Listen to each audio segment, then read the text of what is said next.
Welcome to The Explainer. Today, we are diving deep into the life of one of Indian history's most fascinating and controversial figures, Prithviraj Chauhan.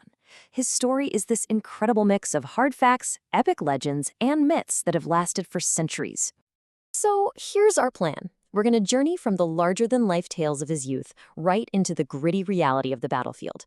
The goal here is to try and separate the real, historical king from the immortal hero of legend.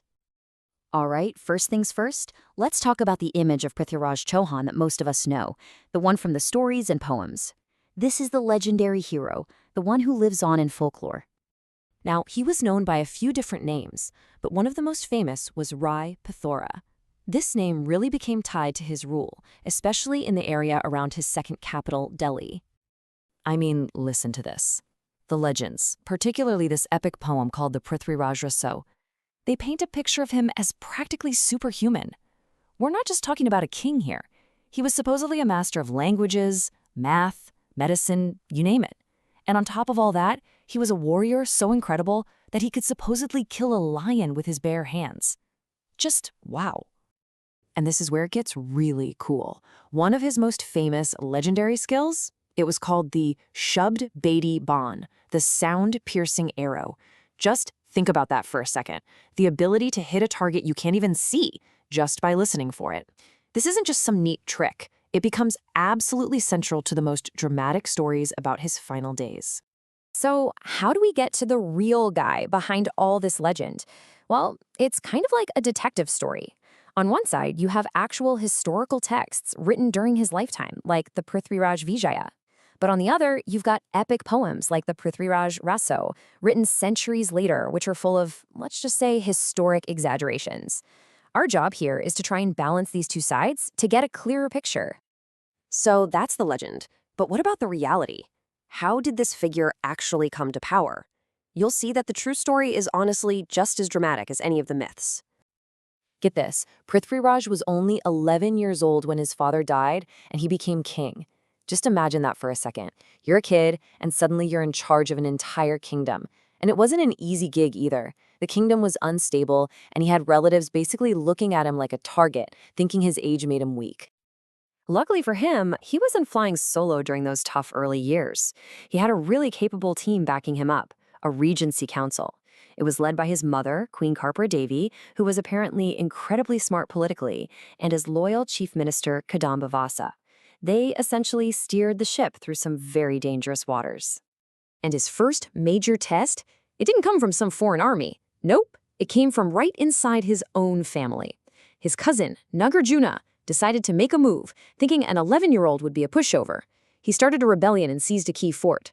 Prithviraj had to crush that rebellion, and fast, just to prove to everyone that he was the one in charge.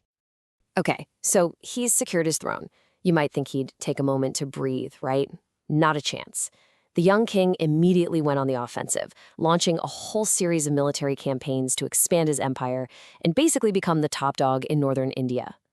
And he was not messing around. He went after neighboring kingdoms aggressively. He crushed a rebellion, invaded the powerful Chandela kingdom, and got into these long, dragged-out wars with other big players. And the result? Well, he definitely established his dominance, but he also made some very powerful enemies in the process. And speaking of rivalries, the most famous one of all, his beef with King Jayachandra of Kannauj, is tied up with what might just be one of the most enduring love stories in all of Indian history, and it is dramatic.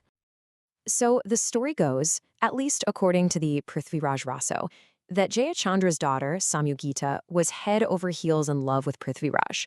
Her dad, however, couldn't stand him. So he arranges this big ceremony for her to pick a husband and deliberately snubs Prithviraj. What does she do? In front of everyone, she puts the ceremonial garland on a statue of Prithviraj. And then, bam, Prithviraj himself dramatically crashes the party and they elope. You can probably guess how well that went over with Dad. It's an incredible story, isn't it? But, and this is a big but, it's a perfect example of where myth and reality just don't seem to line up. The actual historical records from that time, they're completely silent about this whole thing. Not a single mention of Samyogita. Most historians today figure the rivalry was just plain old politics. Two ambitious kings fighting over land and power. So while Prithviraj is busy dealing with all these local rivalries, a new, much more dangerous power is rising on his western border. This was a threat that he, and his entire kingdom, would tragically underestimate. This new power was the Ghurid dynasty, led by a ruler named Muhammad of Ghor. Now, you have to understand, he was different from the invaders who came before. They usually just wanted to raid for wealth and then leave. Not Ghori. He wanted to stay. He wanted to build a permanent empire in India. And Prithviraj's kingdom was standing right in his way. And this is where the stories really start to clash. The Muslim chronicles from the time focus on two pivotal battles. But later Hindu and Jain epics, they claim Prithviraj defeated Ghori as many as 21 times and generously let him go after each victory. The truth is probably somewhere in the middle. There were likely several smaller skirmishes before the two major showdowns. All of this tension finally boiled over and came to a head on the battlefield of Tarain, and it happened not once, but twice. These two battles would change the course of Indian history forever. So in round one, back in 1191, Prithviraj's forces just completely overwhelmed the Ghurid army. They fought with such ferocity that the Ghurid lines just broke. Their army was routed, and Muhammad of Ghor himself was seriously wounded and barely escaped with his life.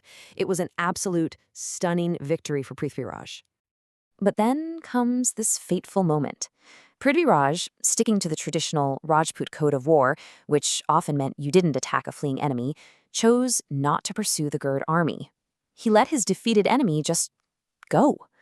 It was a chivalrous act, for sure, but it was a decision that would have monumental and tragic consequences. A year later, Ghori came back, but this time he wasn't playing by the same rules.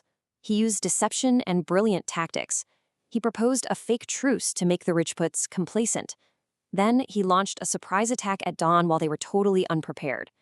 He used his fast-moving archers to fake a retreat, luring the Rajput army into a long, exhausting chase, and once they were tired and disorganized, he hit them with a fresh reserve force. It was a devastatingly effective plan. That defeat at the Second Battle of Tarain sealed Prithviraj's fate and the fate of his kingdom. But just like his life, the story of his death is contested, layered with both history and legend.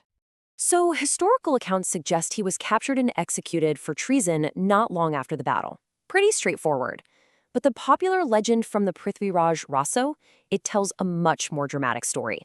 In that version, he's taken to Ghazni and blinded, but gets his final revenge by using his legendary Shabd Bedi Ban skill to assassinate Ghori with an arrow, guided only by the sound of his voice. Okay, that was a lot, so let's boil it all down. If you take away 5 things from his story, it should be these. 1. He was a skilled ruler who took the throne as a kid and made it his own. 2. His aggressive policies made him strong, but also left him pretty isolated. 3. He won a massive victory but failed to capitalize on it. 4. His defeat was a huge turning point in Indian history. And 5. His image has been completely transformed over the centuries, from a flawed king into a national hero. Over time, he's come to be known as the last Hindu emperor. Now, historically, that's not quite accurate. There were other powerful Hindu kingdoms after him, but the title captures his immense symbolic importance as the last major independent Hindu ruler of northern India before the establishment of the Delhi Sultanate. And this really leaves us with a final thought, a big question.